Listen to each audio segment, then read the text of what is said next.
What's up, Comic Geeks, and welcome to month 11 of our Absolute Universe recap.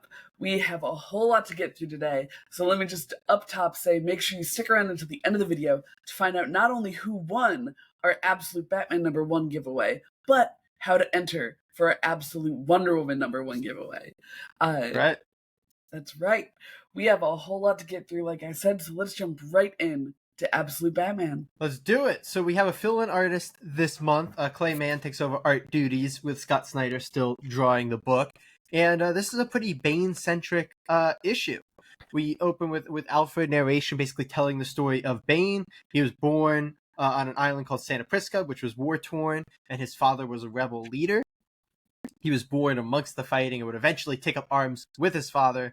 He trains, grows, and helps his father take the capital, and it all seems good until foreign troops come and they get crushed and they all get put in this really, really shitty prison off the coast, where every night water literally floods their cells, so they have to grab the top of the cage and breathe through it, Avatar The Last Airbender style.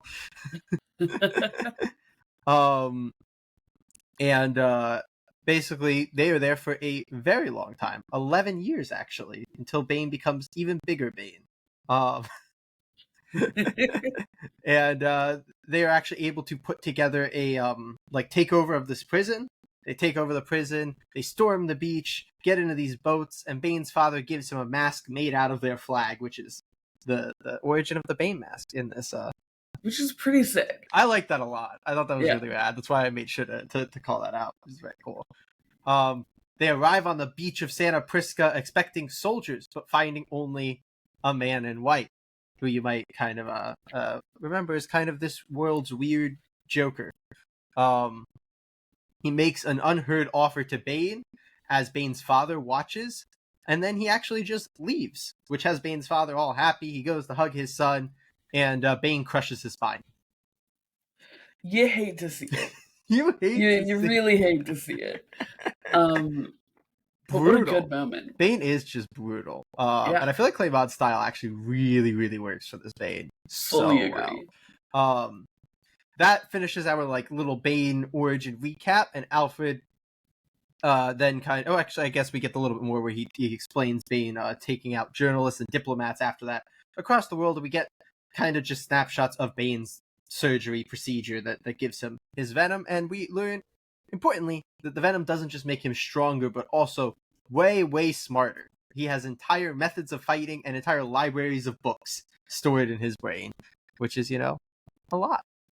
This then jumps us to the present, where we get a showdown between Batman and Bane. There's a gorgeous stand down of the two of them that I love. Batman is able to lure Bane into a trap, actually seemingly to get the upper hand as he blows up cars around Bane. But Bane comes out of the explosion kind of like nothing even happened. Batman gets his axe out. He's ready to swing, but Bane disarms him and then disarms him. He ripped his arm off. He cut his arm off with his own axe. First he rips it off, and then he cuts the other one off. Disagree, but that's all right. What do you mean disagree? He brings it up. He chops it up. There's blood on the axe. And the panel right before is him hefting the axe. I don't know. That seemed he has his. I guess it is him hefting the axe.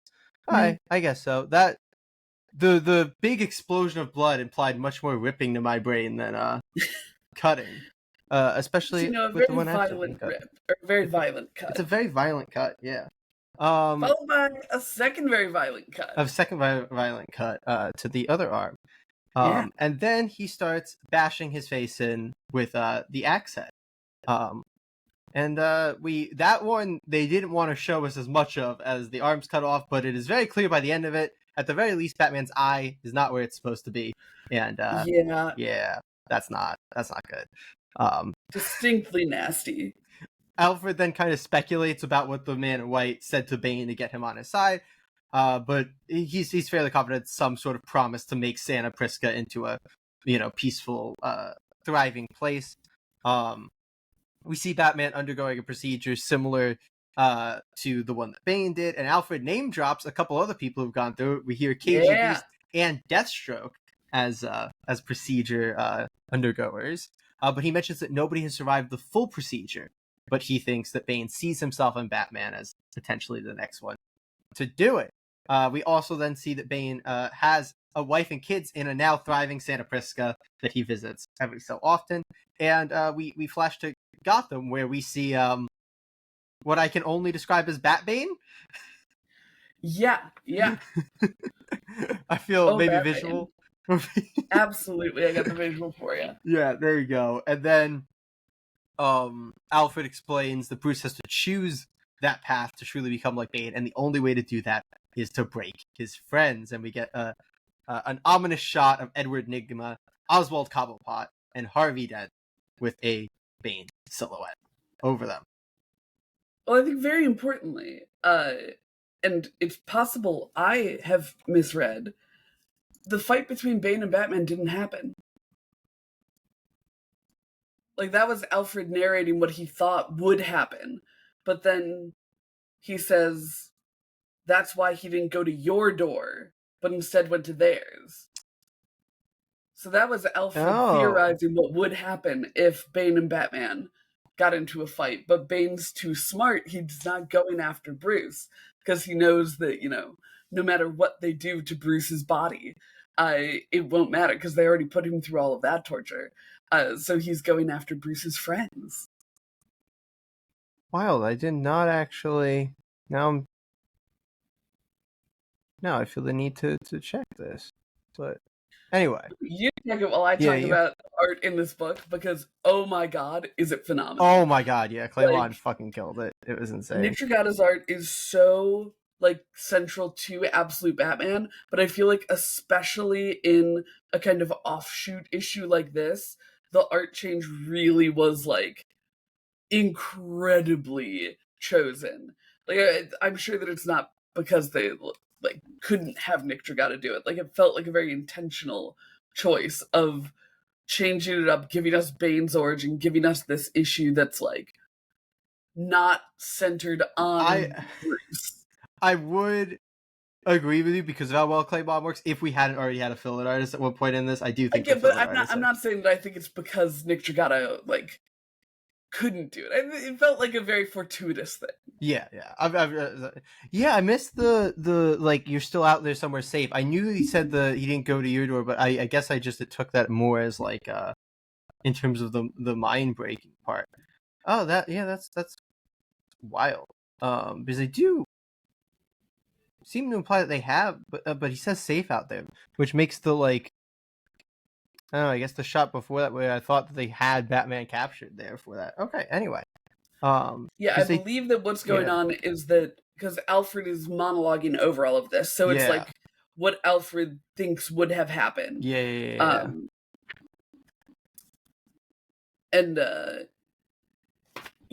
So insane to. The thing is though, I was on the edge of my seat the entire time because it is completely plausible that within the Absolute Batman book they would dismember and destroy Batman like that. I mean, they already essentially did to some extent in literally the issue before this. So yeah, I just think that it's so cool because if I was reading a sequence like that in a mainline DC book, the in Detective Comics or in main title. I mean, literally, Batman. You can go to last month's Superman issue that we talked about in the Absolute. Yeah, and it's there's a sense of I don't believe that this is happening because I don't think they would do this. I think that especially to Batman. Scott Snyder's really not pulling his punches on this one. And so I think the fact that they were able to pull it off in the Absolute Universe, I had this sense of horrible dread. I'm my god, they're actually doing it. I don't know how he's gonna come back from this one. It was such a good use of the Absolute Universe to really make that shit feel real. Oh yeah.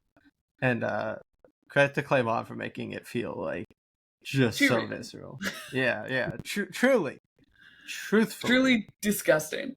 But yeah, I Uh, think that this was such a neat issue. You get so much good world building in it as well. I think that the background on Bane is super, super cool. I'm really hoping that we don't get kind of one and done with Bane with this arc. Like, I'm really hoping that he gets to, I don't know, survive and become this absolute Bane that we get to see again. Because I feel like the groundwork they've given him and the aesthetics they've given him are just so fucking cool. oh Like, yeah, he's so rad. he The is entire sequence such a in the badass. prison was so good. I think Oh that the yeah, way that Alfred was able to speculate over him let him still be so menacing while also being like super sympathetic, yeah. which is great. And it made this issue is full of such great like turns. Like Oh him yeah. snapping his father's back was so cool. Uh, and the Oh, way that they did brutal. this, and with Claymon's art, they had the like The father hugging flashback of child yeah. hug, and then Because the also snapping coloring back. choice So is throughout the entire mhm, flashbacks before he puts on the mask. Bane is like this red figure mhm. within the Santa Prisca sequences, Yeah. which is very cool. And like it creates this really great visual distinction. Oh yeah, And like it was so emotional and so phenomenal. And also a pretty great insight into Joker's character. We haven't seen him get to do a lot. He's been kind of just around in the background. And we have like a very actual thing he's doing here, which is the price of your freedom is killing your father. yeah, And like that's so fucked and rad. Like what a yeah, great fucking absolutely. villain. Yeah, it's. I mean, we're about a year in, so seeing, I feel like it's a good time for Joker to really start making an appearance here, and Yes. yeah, wild. It was a wild issue, in the way that Absolute Batman tends to be. In the way that Um, I think only Absolute Batman can be. yes, It is a Batman AF. singular series right now. Batman AF. But But we also have Wonder Woman AF. yes, but And by that I mean Absolute Wonder Woman, of course. Number 11. The writer yes, here is Kelly Thompson, and the artist is Hayden Sherman, so it's our regularly scheduled team here. When we last saw Diana, she was cast into a pit, mired by hallucinogens, and face to face with a great foe. With magic, however, she is able to overcome the effects of those hallucinogenic flowers, revealing that that great foe is another Amazon. I think that at the end of last issue, I mistakenly thought that the foe down below was Ferdinand. I didn't realize that he was still up top. I thought she was being forced to fight her friend. yeah, But no, she's no, forced to fight her sister. But she uses this magic, a spell that allows her to see all that is true but hidden, so she can see through the hallucinogens. But she also catches a glimpse of something beyond mortal sight that's living in the maze. And we are immediately treated to our favorite part of Absolute Wonder Woman, the which is flashbacks. a flashback to the wild isle of Diana's youth. She's been tasked by, I believe, Artemis to enchant a stone so that a hydra will like love it, so a hydra will really want it, huck it into the ocean, and then go retrieve it. Which, first of all, what a cute sequence when Diana gets to be like, as hard as I can, and Artemis is like, no, maybe not that hard, because I love the idea of you don't know what's coming next. Like she doesn't know that she then has to go get it, so it's like, yeah, throw it with a lot of gusto on it. Now go get it. Like it felt very tricky in a very funny way to me. Like in a way that the tone of the flashbacks is so great because they It have this is. like It really, really kind is. of innocence tone within them, Yeah. despite the horrible things that she is being made to do. But Diana goes forth with her axe, having chosen the right weapon for the task. But she returns with the stone instead of her axe. Her axe. She has said that the proper weapon for this battle is actually a bargain, not a battle axe. So she traded it to the Hydra, Yeah. saying that she would get her axe back when she brought the stone Which I back. feel So like means the axe was still the right tool because, she did there you bargain go, the a good axe. bargaining chip. Yeah. Yeah. You can't But bargain just a bargain. You can't bargain just a bargain.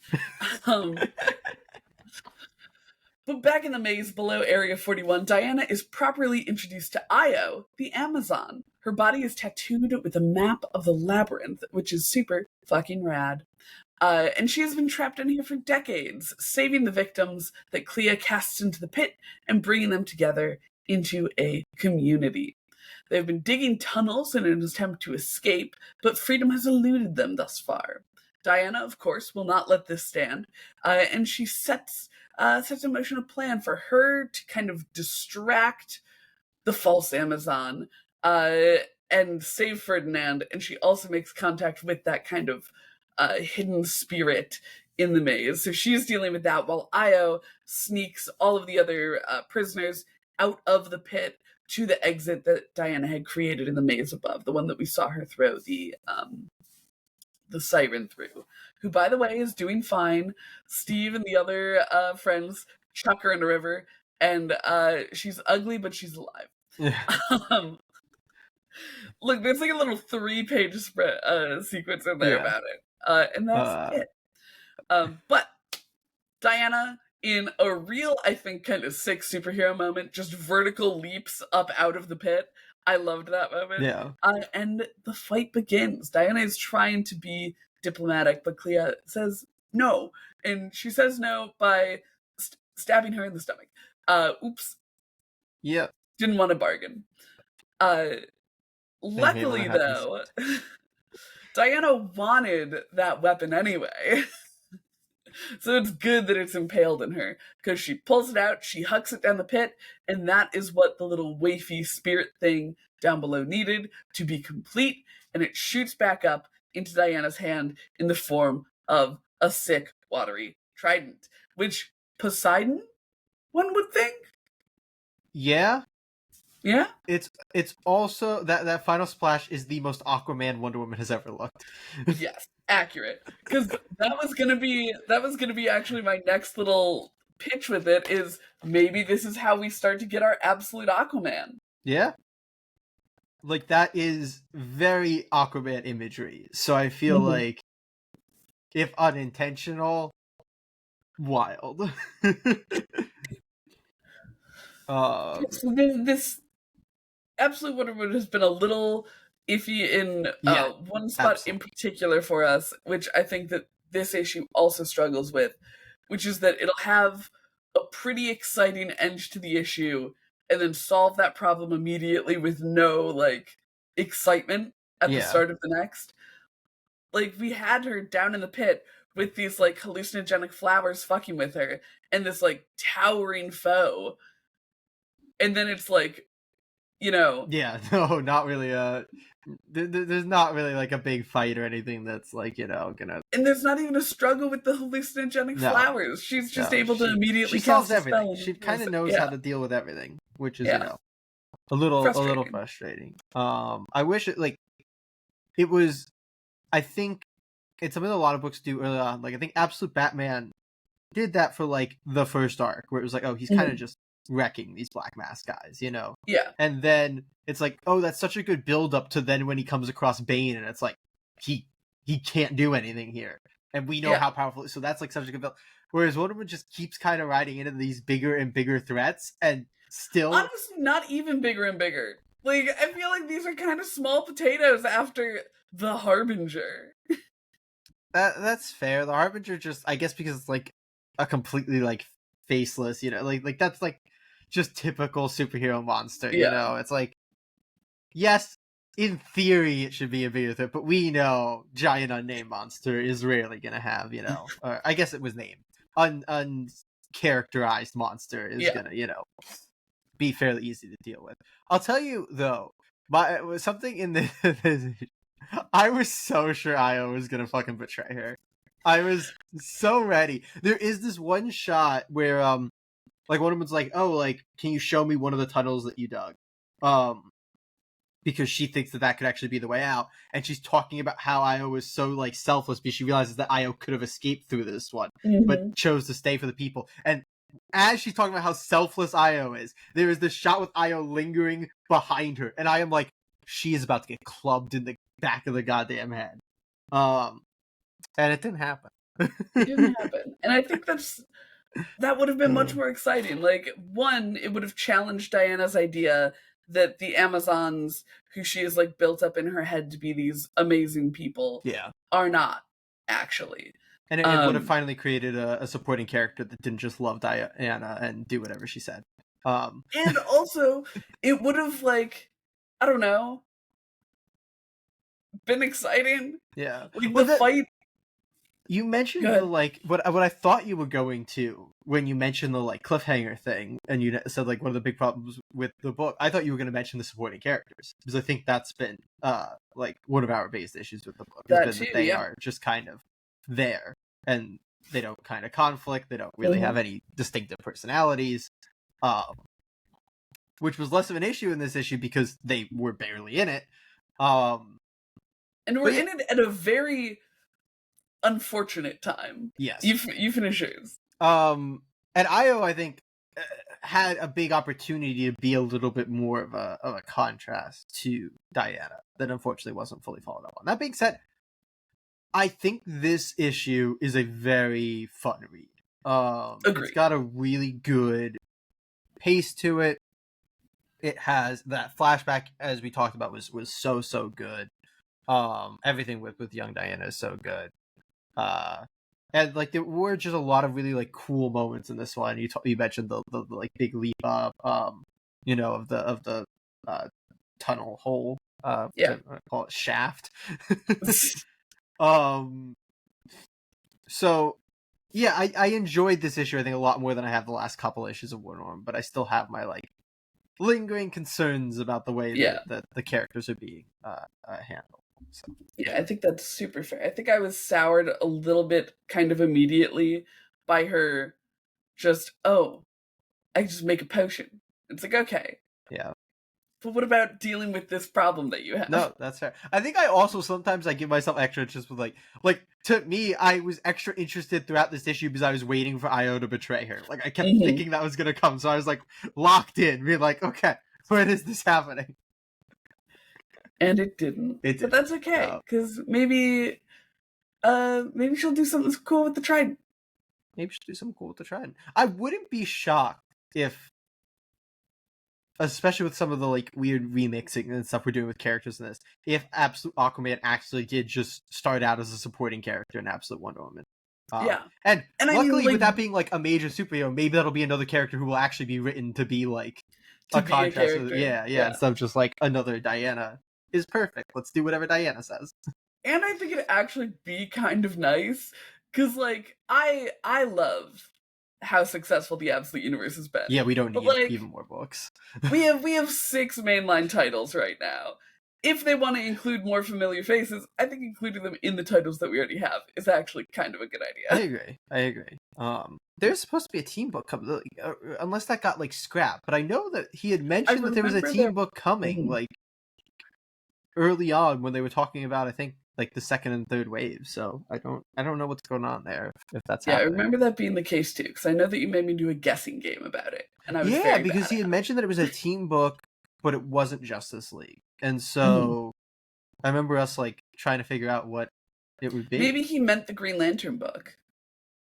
Maybe. Feels weird. Maybe. I feel like the Green Lantern book was already announced though when he said that. Anyway. In any case. That's Absolute Wonder Woman. And remember to stick around to the end of the video to figure out how to win. Yeah. Yes, Absolute Wonder Woman #1, first printing. Very, very nice. And subscribe to the video if you haven't. You know, like that's subscribe to the video. Subscribe to the channel. Because that's an important part. An important step in winning. Yeah. Okay. But we are going to move right along to Absolute Superman. That's right. So, we open up with Cal as a boy on Krypton as his parents are being sentenced by the Science Guild for their crimes. And this leads to Cal erupting in anger and using his power to kill seemingly everybody. And it is quickly revealed that he is actually at a Lazarus research facility, and Brainiac is forcing him to kill the entire ruling class of Krypton on loop in simulations in his mind. Planning to eventually move him on to killing people on Earth as he progresses Superman towards what Ra's wants. Roz warns Brainiac that he better do a better job than he did with Peacemaker Smith. During this, we also see that Soul broke his brainwashing because of how much he wanted to kill Superman. Yes. We also see that Soul is contained in the lab in a little tube. Yeah. Then in a cell, Talia kind of beats up Lois and Jimmy. Jimmy is questioning why she betrayed the Omega Men because he's a big dummy, and Lois has to explain to him that there are no Omega Men and that it's all been a lie, and that Lazarus and the Omega Men are the same. She leaves. As Talia leaves, she says that Superman is going to be her father's instrument of change, and she says that his final test is going to be to kill Jimmy and Lois.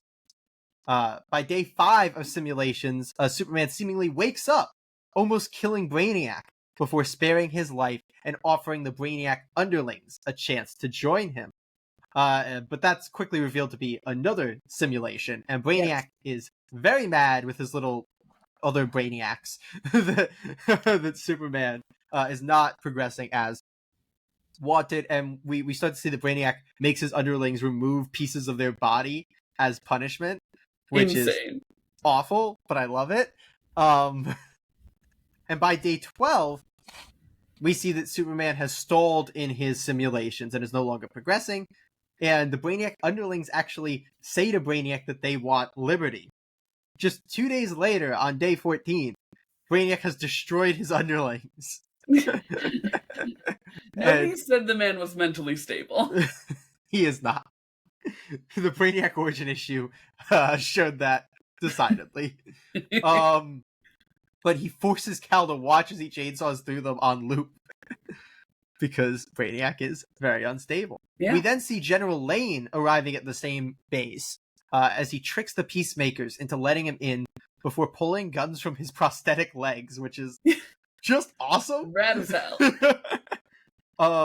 He then goes and breaks Lois and Jimmy out of their cell in what I'm sure is a coloring flub, regrowing his legs for a single panel, which is very funny to me.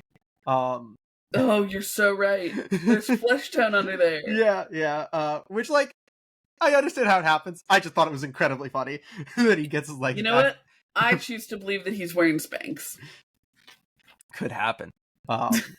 That's what you put back on when you're in the middle of having to go really fast to break out your, daughter. Exactly. And I guess we don't know. Do we know how? No, his legs. Yeah, no, we saw the prosthetic legs off, and they definitely have thighs. So, yeah.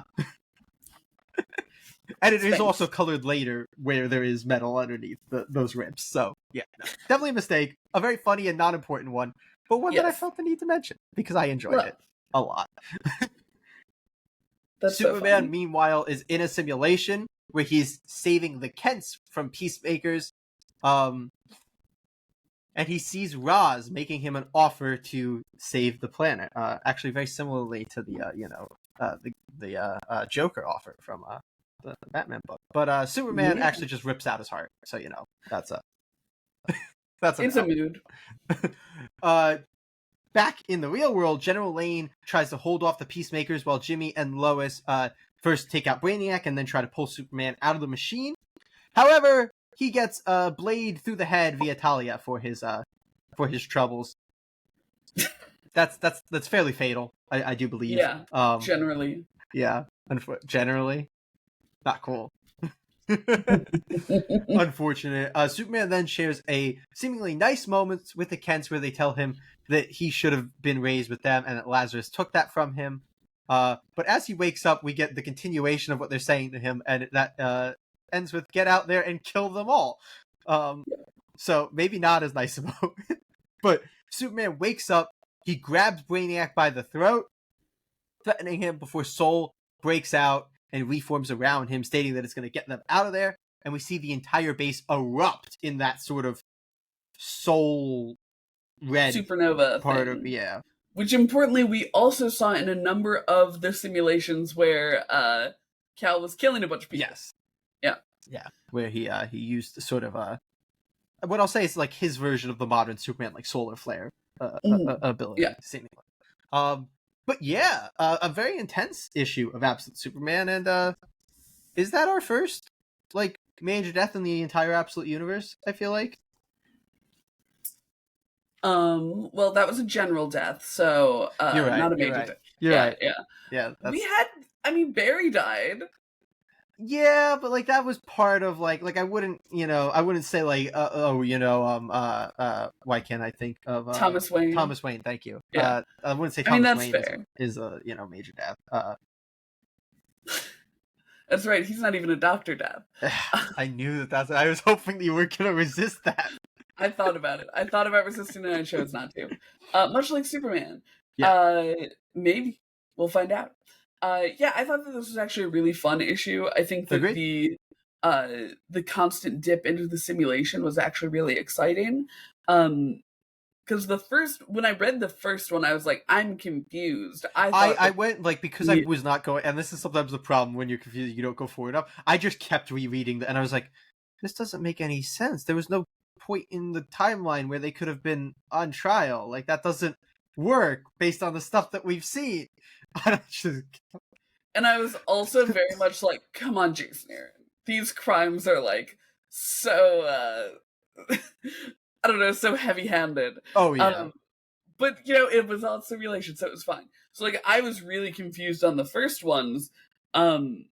And then when we got to I turned the page and I was like, oh, I see. I see. yeah, So I thought that the simulations were super duper fun.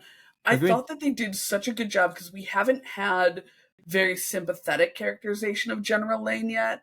Like he was shown to be kind of cold. He was like being sort of used as a pawn, which also Yeah, is not like a very sympathetic thing. But when he came in and he's talking to these peacemakers, and the thing that he says, he pulls the gun out of his leg and says the things a man will do for his family. And it's like, oh my god, what amazing immediate oh characterization yeah, for him. Where I'm like, okay, I am team General Lane, absolutely. So I think they did such a good and that's job why he with died because that. they That's always why he kill the died. people that you Yeah. like. So you honestly, it's your fault, Katie. It's my fault. I'm sorry that I dared to be charmed. Uh, it's crazy how they were able to update my book after I read that one page. Oh Because I yeah, didn't like him before. yeah, Uh, but yeah, I they're think good that they like did a that now. really good job with this issue. It was really exciting. I Yeah. think it left in a really exciting place as well. I don't love the angle of like, let's really examine Superman's like desire to not kill people. I think that especially in the absolute universe is a little Yeah, I think we talked about this before. Where like they're not giving us reason for this exactly. Superman to not want to kill. In fact, they're giving us all these reasons for him to want to kill. And I get that Mhm. that's like, oh, that's how we show how strong his resolve is. But we're not getting any reason for like why that exists in the Yeah, first place. Um. So exactly. yeah, I Um, agree. I think that they maybe are pushing it to a weird place in that sense. But yeah, um, so while I really liked the like issue, the I don't know, general thesis of it uh was a little off to me where I'm like, yeah, okay, when I look at it zoomed in, I'm like, I really, really like this issue, but then when you zoom out, I'm like, why though? yeah, Why is he so anti-kill? I agree. But that's fine. Overall, it was a really, really fun issue. Can you hit us with the creative team real quick? Oh yes, yes, yes. Sorry, it is Jason Aaron and G. One second. Carmine D. Giamenico. Yes. And both of them do such a good job. Like the dramatic writing of Jason Aaron, I think really worked in this one. Yeah, And the art was just he writes gorgeous Brainiac across. so well too, and we get a lot Mm-hmm. of Brainiac in this issue. Absolutely. Yeah, But yeah, so super fun issue across the yeah, board. very good, very enjoyable. I liked it. Good stuff. I think poor Jimmy. He's written to be a complete idiot, but Yeah, but that's okay. he's not a journalist. He's just there to take pictures. True that. No, but yeah, very fun issue. Do we want to move on to? I actually don't know what's next. Is Absolute Absolute Flash. Flash? Okay. Yes. So this is Absolute Flash number 6. The writer is Jeff Lemire. The artist is Nick Robles. And this is a rogue issue. This is an interlude issue where we get to see the origins of our absolute rogues. We Yes. learned that the team was involved in a military scandal in Syria, which we later learn involved taking a bribe from a foreign entity. They were all court-martialed and live in disgrace, that is, until Colonel West starts collecting them. Boomerang is getting his ass kicked in a trailer park. Captain Cold and Lisa are living in their parents' old house, retrofitted to accommodate Lisa's wheelchair after the Syria incident. And Trickster crashes the party early, having implanted trackers on the rest of the rogues, and seeing them all gathered together, decided to get out ahead of being, picked up. Yeah. Colonel West takes them to Fort Fox, where they have a new assignment. Let Dr. Eleanor Thorne and Dr. Barry Allen use them in a new project, turning them all into weapons using technology seemingly created by or helped created by Jay Garrick during Another World name War drop there. II. Yeah. Yeah. We see this clearly Speed Force looking, particle collider looking thing. And we see Jay Garrick get pushed into it. So we may have another Flash, zipping around in the time stream. But of course, if the rogues refuse to be a part of this project, the consequences of their treason will finally manifest and they'll all rot in jail. Throughout the issue, we also get to see Colonel West attempting to get a hold of Wally in this kind of like flashback sequence where he's talking to the rogues, and we see like a softer side of him. He's being pretty, kind, and like he's just checking in to make sure Wally's okay. We see that Wally's like ignoring a bunch of his texts and stuff. But you also see that he has a picture of Wally and his mom that he just carries around with him. And I think that it's a kind of like with General Lane, it's an issue that really kind of softens Yes. up Colonel West Absolutely. quite a bit. Yeah, he is soft and concerned about his son. But when we cut to the present day, if you remember last issue, we left off with him going deeper into Fort Fox and finding some sort of alien ship. That's right. He is trying to call Wally so that he can warn him about what he's found. But before he's able to give him any real warning, he is knocked down by Eleanor Thawne and her goons. He did nicely tell Wally, though, that he is not responsible for his mother's death. So that's good. Yeah, very, very exciting issue. Yeah. Do you want to hit us with the creative team quickly? I did at the top. Oh, did you? Oh, yes, I did. Doing that. Okay, I'm sorry. Anyway, so yeah, I agree. I think this is such a good Colonel West issue. Very similar to General Lane. I actually think even better than General Lane because he has a lot more. It's like you can really sympathize with the like parent whose kid doesn't really, like him, and he struggles to connect with his son, which I think adds a lot to what we've already read of Absolute Flash and to his motivations throughout the book, which I think is phenomenal. So I almost have two minds about the book because I really like the Colonel West thing, but for like Origin of the Rogues issue, I don't know if this added anything to basically any of the rogues except for maybe Snart a little bit. But yeah, we don't really get much on them to like make us either sympathize or not sympathize or like understand each of their characters in any great way.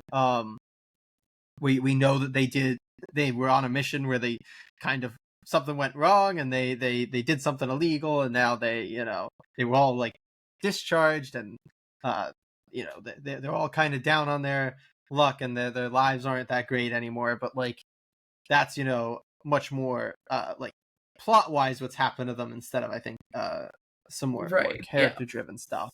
So yeah, for Rogues issue I would have liked a little bit more characterization from the Rogues, but I really do like what this issue did for West. I like the Jay Garrick drop. I don't know if it's going to be like maybe a time travel thing where Wally gets to like meet up with him, or if he will kind of be the like veteran Flash to teach Wally, but I like that he's going to be involved. I think that's a lot of fun, and I think the issue ender is phenomenal. Oh yeah, because they make you care about West. They make Wally and his father finally actually connect, because Wally actually does respond on the phone right before his father gets bagged, which is just a really, really great and brutal moment. And also, though, I'll give this a shout for having a lot more happening in it than most issues of Flash. Yes. It's much less drawn out than a lot of issues of Flash, which might be through the sense of not having Wally there, so they didn't need to like do the really long extended like flash sequences. So yeah, I enjoyed it, but I am left wanting a little bit in terms of like a Rogues issue. I feel like I Yeah, should for know sure. more about the Rogues at the end of it than Yeah, I do. You know? agreed. I think that that's super fair. I also think that it was a bit of a missed opportunity because in the previous issue, the Rogues were making a big deal about the fact that they were lied to about Mick Rory being dead. Yeah, And I'm like, if we want a lot of emotional buy-in on their relationship with he should have been Heatwave, involved. Yeah, he should have been involved. yeah, Like, whatever situation he's in, that he wasn't a part of their like military group, I feel like you probably could have written around it in such a way that he was then like really central to the group, or even with doing this Rogue's origin issue, setting it a little bit farther in the timeline so that they could have those interactions with Mick. yeah. That's what I felt I was really missing from this issue. Or at least have his lingering presence be like more of a feature, even if he couldn't show up himself. You know, like you could have had him. Yeah. Like you mentioned, and being a kind of crucial figure to their decisions in this. But yeah, I still thought it was a very enjoyable issue. And so pretty. Yeah. Oh yeah. I love this book. Oh yeah. And I'm also I'm such a sucker for Captain Cold. Like, I love our boy Snart. He is a very good character. It is wild to me though, like because they draw him like as like almost a Chad in this book. Like he's that like he's a real hottie in this book. Yeah, which is like not really the Snart vibe, which is just it takes me back every time I see him in this book. I'm like, oh my god, like that's what is Snart. Thing with the Absolute Universe though, like good segue. They do that with Hector Hammond as well. Yeah, like well, that one really gets me as a Green Lantern fan. Anytime I see Hector Hammond, I'm like, it's oh like, my that man god, is not just a ginormous head looking all wrinkly and shit. He's like, I don't know. Yeah. A hottie? What the hell? Like a playboy? Like a yeah. He's like what Bruce Wayne is in the normal universe almost. You know? Ridiculous. But speaking of Hector Hammond, Absolute Green Lantern. I think Martian Manhunter is actually first, but we can do Green Lantern. Absolute Martian Manhunter. Yeah. I always forget that that's the order because I forget that I double up. Yeah, you do. Yeah, because we wanted you to talk about Green Lantern. Yeah, as the so Green we Lantern fucked everything boy. up. Yeah, I fucked everything up. But I said Absolute Martian Manhunter. He's also green, exactly. Absolute Martian Manhunter number 6. This comes to us from writer Denise Camp and artist Javier Rodriguez. This is the conclusion of the first arc, the intended, the intended length of this. Whether or not this is the intended ending of it, yeah, we don't know what they changed or what they added in. But it feels, and it's going on hiatus now, I believe. Yes. Importantly, yeah. But yeah, super exciting. So this is the end of the first arc. The White Martian has taken control of almost everyone across Middleton, and it looks like the sun will never rise again. But John is still fighting, and he has the Green Martian on his side. Using a non-Euclidean shortcut, he is able to appear in his home and protect his family as an emissary of the White Martian is hunting his wife and son through the halls of their very home. And the true battle of White versus Green begins. On the ground, John is fighting this man with real punches and gunshots and violence and all that, but in the realm of minds, the Martians are battling in the heads across every denizen of Middleton. We get a bunch of really funky visuals of that, of like the Martians coming out of people's eyes and stuff like that, because they're... And Camp also mentions in the very text of it, he's like, yeah, it gets pretty abstract. Yeah, it's pretty metaphorical up there. And I appreciate them being very straight up and down with that. I'm like, you know what? No, that was very fun. It's but the Martians are using the fears and emotions of the Middleton people as their weapons. When John's wife comes to his aid and he realizes that he needs to stop hiding his emotions and embrace them fully, the Green Martian is given the juice that he needs to level up and take down the White Martian. While it appears that the White Martian is defeated, John's son has eaten the poison chocolates that he took and seemingly died on the floor of his bedroom.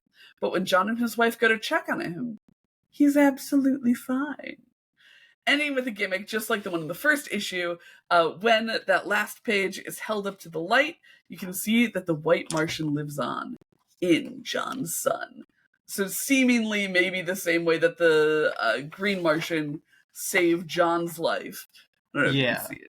A little bit. You can see it a little bit there. Which, like, the that White ending Martian gives me a strong feeling that this was not the original ending of the book. Yeah, I think It's that specific thing seems very much like the continuation thing, but I think other than that, it feels like it's all pretty on brand. Yeah, I'd say so. Yeah. Wild. How'd you feel about Absolute Martian Manhunter? It's It's a such a wild book. funky series. It's such a weird book to talk about. I feel like you always have to start with Javier Rodriguez's artwork being gorgeous. Insane. The like big Martian battle that ends up happening is gorgeous. A lot of like the thought projection stuff that happens at the end is really, really rad. Yeah, that right there, like so good. It definitely feels like a climax in a really, really good way. Where this struggles me a little bit is with the emotional resolution, but particularly between John and his wife. Doesn't really work for me. Because it is his wife just kind of like saving him and being like, "We're still a family," and I'm like, "You hit him," and like just were like, "No, I want nothing to do with you." I don't know that like that's really a resolution that you're like, "I saved you now," and he's like, "I'm gonna be open with my emotions now," and it's like, I don't know. That felt earned to me. their personal relationship being solved here, but that's kind of fair. I feel like it's a pretty like we harped on the she hit him thing quite a bit when it happened because like no matter what relationship you're in, unacceptable. It doesn't seem to be something that the book is interested in examining. Well, the hit him was more of a thing, but even like the book made it very clear that they're like they're very much on the outs. Yeah. Like he's basically begging her in that issue to like stay, and she's like, no, I'm gonna go. Like, and then because again, like his resolution comes after hers, where she's like, I'm still a family, which doesn't make a lot of sense to me. Because if the story is like, oh, he's not sharing his emotions, so like they're out, then like you would expect his resolution of I'm going to be more open with my emotions to come before she comes in with the like we're still a family thing. So I feel like it doesn't quite work. Because she's kind of hitting the we're still a team thing from the very beginning in this issue. Which I agree is a little weird. When you would think that John's story conclusion would be that he does something to earn exactly his family back. And even the moment where he does kind of earn his family back doesn't really feel like it. Like we know that he has come to like a point of enlightenment because of how that manifests in The Martian. But like that then doesn't really manifest. He like says that he doesn't want to keep secrets anymore or anything. And that also but it's like not like that comes after he's already like been essentially like his wife's already back on the same page as him, kind of. So like it doesn't really and like work. I feel like I would even buy in if they had put in the text or something that there was like a kind of Martian empathetic brain thing that happened so that she could like feel how much he loves her or something. Agreed. But I don't know that I think you're right that is a little weaker. I think that it's a really good idea for the end of the book that just maybe wasn't executed super well. Yeah, agreed. Fully agreed. Like I said, like the actual Martian side of it gives us a very rad, epic conclusion, which is great.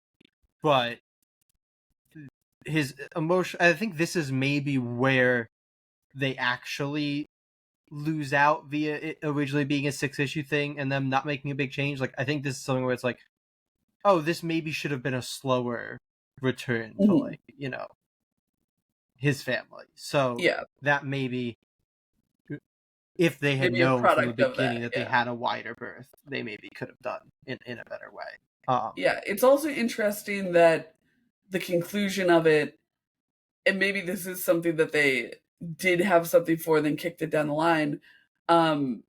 We get no answers about the origin of the two of them. Yeah, I think we were both really expecting that here, and we got nothing on like what the Martian is. Because the Martian has not gotten to be a character. Yes.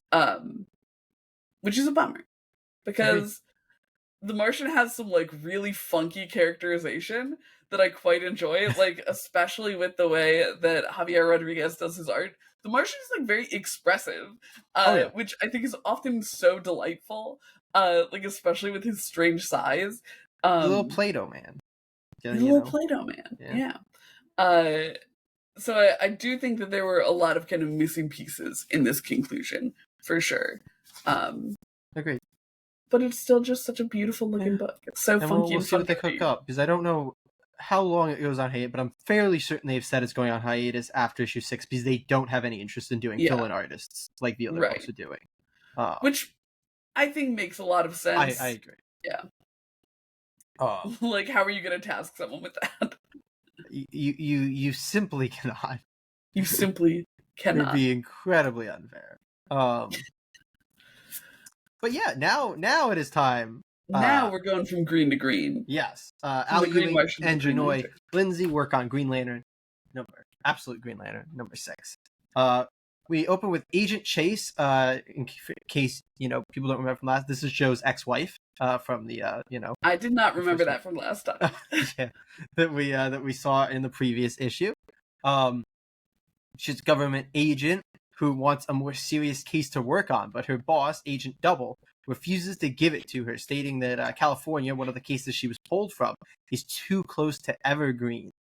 And it becomes clear they do not want her anywhere near the Evergreen situation. This upsets Chase, and as she insinuates that Hector Hammond is paid double off, she is put on administrative leave. We then jump to where we left off in the last issue, which is Hal, Guy, Joe, and John inside of the Black Void, inside of the Lantern, presumably. And then John starts to kind of explain a lot of what's going on. He says that Abensur tests worlds, and he starts with a community that he chooses, and he judges the people there. And then Guy continues to explain that there are 4 levels of light. Quard, which is the lowest, that's where Hal is. The Then black Ral, light. which is Guy, which is red.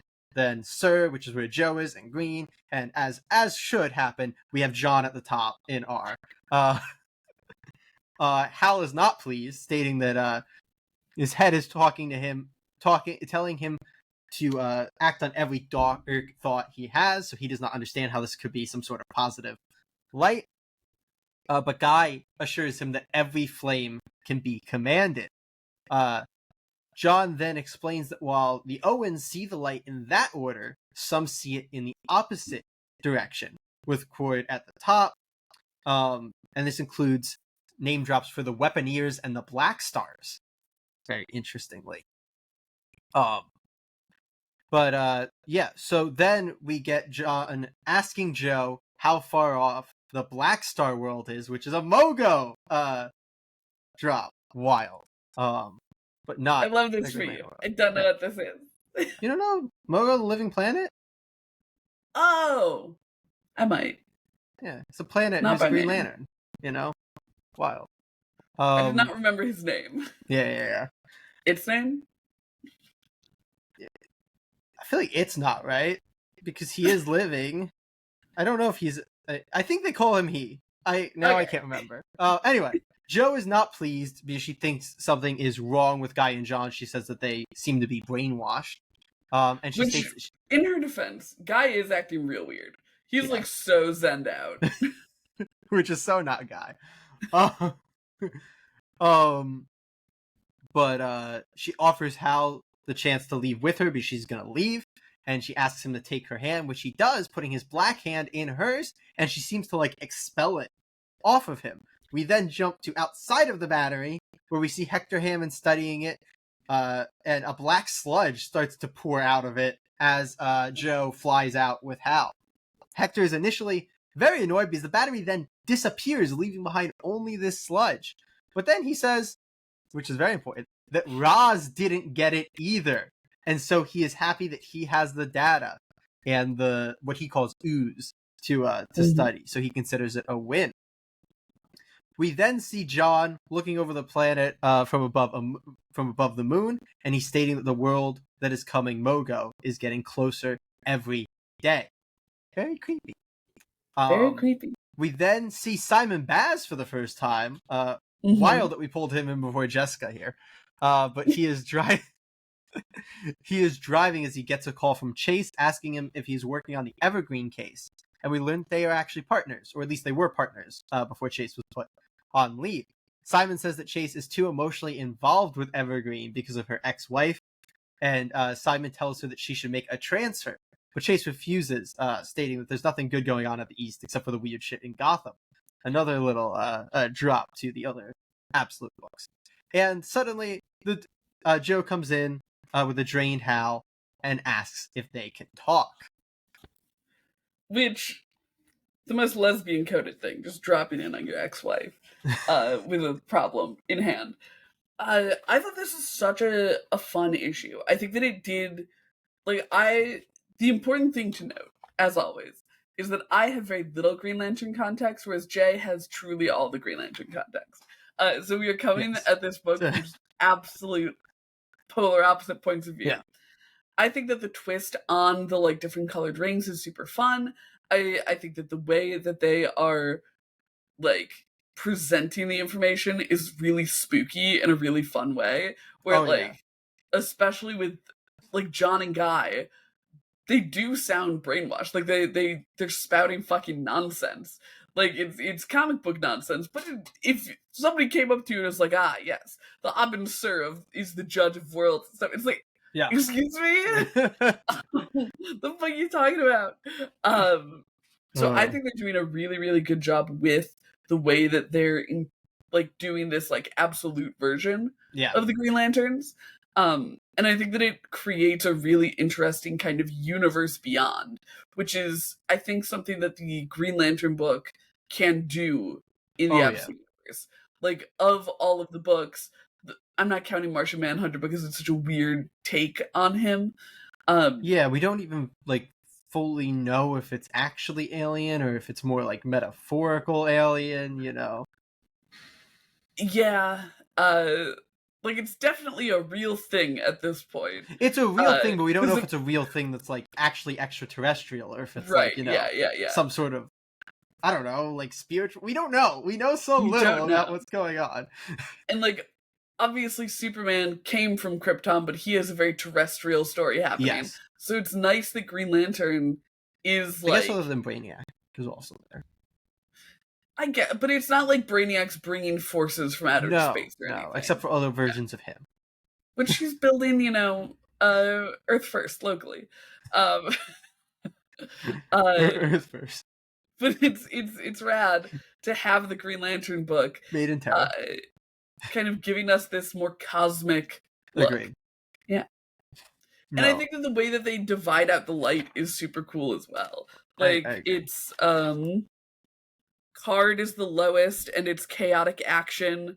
Rao is red, and that's restraint from action. Sur is green, and that's correct action. And R is gold, and it's total understanding and enlightenment. Yes. I think that's pretty fucking cool. It's very cool. I like it a lot.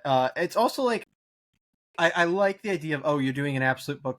Do what people have been asking DC to do with the Lanterns for years, which is you have way too many human Green Lanterns. Make a couple of them different colors, because at least that's a little bit different. Yeah. So I like that. We do immediately lose a couple points because they put Simon Baz in the book, and that just immediately makes it a worse book. It is incredibly funny that they're like, okay, what's distinctive about Simon Baz? The weird cowl that he wears. So just as a regular ass FBI agent, he's wearing just a full mask. Yeah. Yeah. He's mad. She makes fun of him for it, at least. She does. Insane. No, I feel like it's wilder because, and I get because, you wanted to be it's Simon, he's going to wear his mask. I think it's wilder that he's wearing it as he's driving. It's not like he's on, a secret mission sneaking around somewhere and he's wearing it. He's just driving. He looks like the fucking spy from Team Fortress. So, yeah, I do think it's wild that they pulled Simon, and I was not expecting to see Simon this soon. But that was mostly joking. I'm not a big Simon fan, but it doesn't actually make the book work. But yeah, I do think Absolute Green Lantern is really finding its groove now that it's starting to set up a lot more of what's going on. I hope we get more of John and Guy, and they don't just kind of keep being ethereal presences. Ethereal, yeah. Like give me a little bit with them. They're great. They are, I think, the best duo in Green Lanterns in terms of how they interact with each other. So I do like that they've been paired off, and Joe and Hal have been paired off. But I want to go with them. I want to see what John and Guy are doing. They also seem to be the ones fully in control of their powers, so we could do some cool stuff there. You know, cool stuff there. Yeah. But yeah, no, I enjoyed this a lot. As I have the last couple issues of Absolute Green Lantern, I think they're getting their handle on it. And it's also the book that I think is dropping the most references to other books, which is nice. We love the connectivity, like the low key connectivity. Yeah. Well, honestly, the Roz and Lazarus connectivity seems important because Hector keeps mentioning them in reference to like the Lantern thing. So I feel like that's actually gonna happen. Which actually, and I think it also makes a lot of sense because with the Batman Wonder Woman are crossing over soon. So I wouldn't be shocked if Green Lantern gets the Wonder Woman. Green Lantern, sorry, gets the Superman crossover. Yeah. And then Flash and Martian Manhunter? Just kidding. I mean, that's what you speculated that literally last month when the spaceships popped up. Oh yeah, I did. Katie's shitting on her own speculation a month later. Honestly, no one's surprised. But we have one more book to tackle here. It's not technically an absolute book, but it is an important part of the universe right now. It's Superman number 28 by Joshua Williamson and Dan Mora. 29. You're so right. I didn't update my little number for myself. Okay. 29. Time Trapper has brought Superman to Superboy Prime's pocket dimension, but that's as far as he can go. With Darkseid's Legion monitoring the time stream, the men of tomorrow need a different way to make it to the future. Good thing Superboy can punch through time and space. Superboy Prime's confidence about an epic battle and a... Here's the thing. Superboy Prime is spouting so many fucking references in this. It's insane. He Jason's says, gonna die. Jason's gonna be dead again now. That's gonna explain the Red Hood cancellation. He's always fucking with Jason. Jason's probably dead again now. Did you see in his little punch through time and space there was the death of the family? Yeah. Little reference. He's always fucking with Jason. Stop it, Superboy Prime. We also open the issue with him giving a little bit of his backstory about how he is a comic super fan, which is why he says things like a massive 2-page spread in regards to the epic battle that they're sure to find. In case you are anybody's unfamiliar with Superboy Prime, he is from our this. Yeah. He's from this world, except not really, because obviously he's not from the actual. But he's from DC's equivalent to our world. He reads DC comics. Yes. Yeah. But yeah, so they punch their way to the future, where they can go and take on the Legion, but the Darkseid Legion has already killed all of the other good legions. Rip. The war appears lost, but luckily one of the remaining Cosmic Boys finds them and takes the supers to the surviving Legionnaires. With a plan in place to track down Booster Gold and stop this future from ever even happening in the first place, the group sets out despite the uneven odds. Just before they enact their plan, Superboy's nerd brain clocks a plot hole from earlier, which exposes Cosmic Boy as Chameleon since he was holding a metal shovel with his hands instead of using his metal controlling powers. And that starts a big ol' fight. Superboy takes on the Evil Legion, something that Time Trapper knew that Superman would struggle to do due to his personal connection to them, and Superman goes to break Booster out, revealing to Booster that the reason nobody's come to save him is because everyone has forgotten that he existed, which, I guess makes it better, but it's also depressing. If I were Booster, it's oh yeah, we didn't come because we all forgot about you. It's oh man. Yeah. It's been a year. Remember when everyone forgot about Wally and somebody loved him enough to pull him out of the time stream because he remembered him? Nobody feels that way about Booster. I mean, to be fair, that took... It took a lot 4 years? Yeah. So, it's only be a year for Booster. So, And he said that it was an indeterminate amount of time. So, how long it takes for people to care about Booster. The Absolute books are... I guess the Absolute books are in real time. So, yeah, so I don't know. I guess it maybe isn't a year. It's been some amount of time. He mentions in there that I think that he's been chained up for 2 years, he was hiding from the Legion for 2 years and then doesn't know how long he was chained up. But I Yeah, guess so he is in another Superman. time too. So like the amount of time that Yeah, passed in our world isn't equal to the amount of in our time isn't equal to the amount of time that Booster has gone through. this is why you don't put time travel shit in your books. It's true. It's confusing. It's confusing. um, but Superman breaks Booster out, and just as things seem to be looking up for our heroes, disaster strikes, and despite how many times he's brought up that he had a redemption arc, Superboy Prime turns on Superman, siding with Darkseid's Legion. Yeah. Right. What else do you expect from Superboy Prime? I just love how hard they had him hit. I had a redemption arc. I had a redemption arc. It's okay. Don't you remember I had a redemption arc? And then like, lol. I think like it works so well with it, because when I'm reading it, I'm just like, oh, it's because nobody read the Batman Who Laughs stuff and nobody knows. That's so fair. I also appreciate, I know that he was writing in Superboy Prime's voice, but I love Joshua William making fun of the Batman Who Laughs. Oh Like he yeah. called him like a shitty Batman knockoff or something. I'm like, yes, beautiful. Let's all collectively shit on the Batman Who Laughs. Oh, true that. No, but yeah, I thought this was fun. I thought this was a fun issue. I thought Superboy Prime was done very well. I do think it's hurt for me from not having like a lot of care for the Legion of superheroes. Same. Yeah. That being said, we did finally get to Booster. As it turns out, wasn't on the Absolute Universe, despite that being like the whole Intent. cliffhanger. Yeah. So okay. Instead, he had just gone to the future. My biggest gripe with this book, this is my biggest gripe whenever, and I feel like DC weirdly does it a lot, but whenever fiction does this, I don't like when they like start crisscrossing time travel and alternate universes as if they're the same thing. Like I don't like that. Because I think it just makes it needlessly confusing.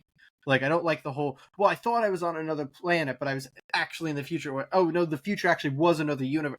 Like, please let them be different things. Like let there be the future of this planet and then an alternate universe, because otherwise it gets like, so confusing.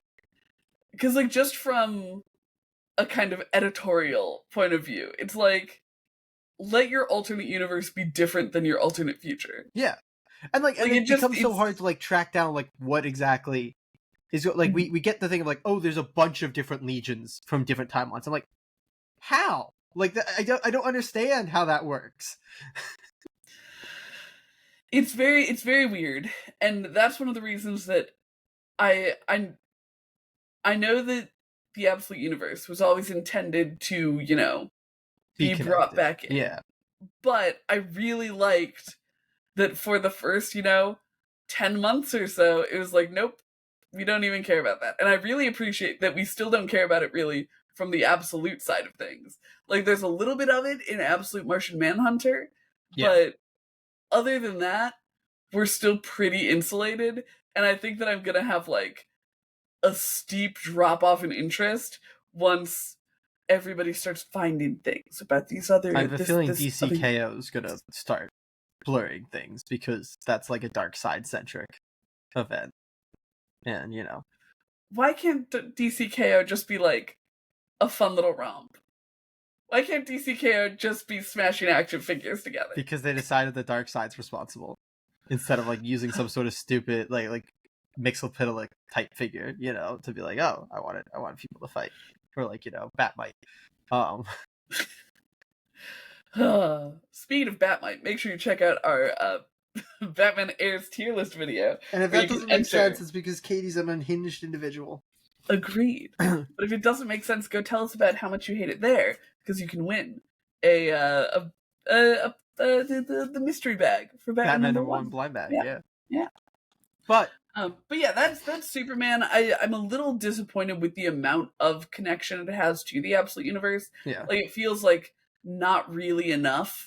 Yeah. Like, I thought that if Superboy Prime like busted into the Absolute Universe, that could be like interesting. I'd be a little upset about it. But it's like, okay, we have Superboy Prime like punching through universes. Sure. Maybe this is like, maybe they like make a crack into it or something, and they have to like abscond immediately. But yeah, it felt a little it feels a little like I don't know, clickbait. Yeah, I wonder if it's because of the success of the Absolute Universe, where like Booster was originally supposed to be there, and they went like, well, we want Booster back, but we don't fully want to cross over yet, so he's actually just in the future. Yeah. So I was a little disappointed in that, and I think that it's not necessarily fair to Superman for me to feel that way, because I didn't like look in at all to what this was supposed to be. But yeah, I feel like if they're gonna be towing around the Absolute Universe, I want them to deal with the Absolute Universe. Like, I want to see my sick Absolute Universe versions of characters in a mainstream comic. Fully agree. But do you want to tell people about the giveaway and what they have to do to enter? Yes. So on this month's Absolute video, we're doing a giveaway of Absolute Wonder Woman #1. This is my personal copy that I picked up from the comic book store on the very day. Super sick. Hayden Sherman cover. Yeah. Make sure that you subscribe to the channel and leave a comment here on this video to be entered to win. And if you want some bonus entries, you can go back to our previous Absolute breakdowns and leave comments there as well. And each one of those will get you a bonus entry. That's right. But this month, yes, we have a resolution. And we have, I believe, 7 entries. But if you want to understand how good you can, get your odds with these additional entries, one person has 4 of these entries because of additional comments. So that's pretty good.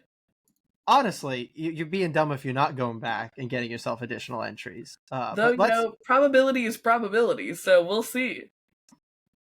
Yeah. Let's see who wins. Absolute Batman issue 1. And I think those extra entries paid off. They do it! JD plays Moth. Yes, is going to take home an Absolute Batman issue 1. That's right. Leave a comment here, otherwise we'll reach out via another comment, and we'll try to figure out how to get this to you. Yeah. You have 2 weeks to respond to us. Yes. Otherwise we're spinning the wheel again and giving it to someone else. That's right.